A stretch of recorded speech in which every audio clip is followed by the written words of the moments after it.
కాకినాడ జిల్లా పత్తిపాడు నియోజకవర్గంలోని ఏలేశ్వరం మండలం సిరిపురం గ్రామంలో రాష్ట్ర ముఖ్యమంత్రి నారా చంద్రబాబు నాయుడు 76వ జన్మదిన వేడుకల్ని ఘనంగా నిర్వహించినట్లు నిర్వాహకులు పత్రికా విలేకరులకు తెలిపారు. ఈ కార్యక్రమాన్ని మాజీ ఎంపీటీసీ సభ్యురాలు తెలుగుదేశం పార్టీ సీనియర్ నాయకురాలు ఓనం మంగ శ్రీనివాస్ ఆధ్వర్యంలో నిర్వహించగా కూటమి నాయకుడు వరపుల సత్యప్రభ రాజు సూచన మేరకు వేడుకలు నిర్వహించినట్టు తెలిపారు. గ్రామంలో పండుగ వాతావరణం నెలకొనగా పార్టీ కార్యకర్తలు అభిమానులు భారీ సంఖ్యలో పాల్గొని కార్యక్రమాన్ని విజయవంతం చేసినట్లు పేర్కొన్నారు.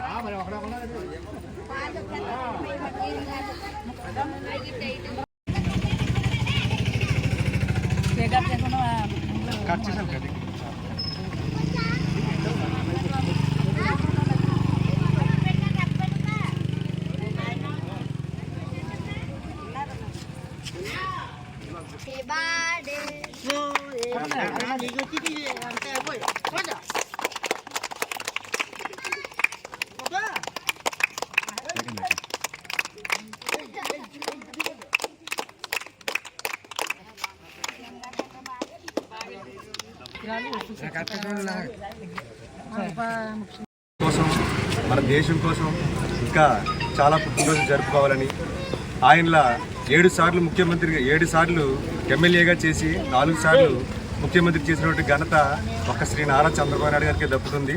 మరి ఇలా చేశారంటే ఆయన ఇలాంటి పుట్టినరోజులు ఇంకెన్నో జరుపుకుంటుంటే మన రాష్ట్రాన్ని మరింత అభివృద్ధి పదంలో ముందుకు నడిపిస్తారని, ఇలాంటి పుట్టినరోజు మరెన్నో జరుపుకోవాలని మా కూటమి సభ్యులందరి తరఫు నుంచి మేమందరం కోరుకుంటున్నాం.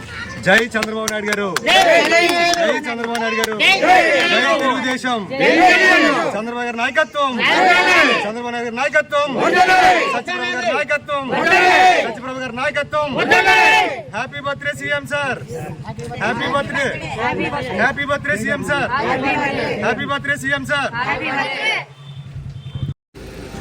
నాయకురాలు వరపుల సత్యప్రభ గారు నాయకుల ఆశీర్వాదంతో మన ఉప ముఖ్యమంత్రి నారా చంద్రబాబు నాయుడు గారు 76వ పుట్టినరోజు సంబంధంగా జరుపుకుంటున్నాం. కేకులు కట్ చేస్తున్నాం. చిరుపురం గ్రామం చిన్నిపేట మా గ్రామం వచ్చేసారు. శాసనసభ్యులు వరపుల సత్యప్రభ ఆదేశాల వరకు శ్రీ నారా చంద్రబాబు నాయుడు ముఖ్యమంత్రి పుట్టినరోజు 76వ పుట్టినరోజు వేడుకలు ఘనంగా జరుపుకుంటున్నాం. చిరుపురం గ్రామం చిన్నిపేట, ఏలేశ్వరం మండలం, కాకినాడ జిల్లా.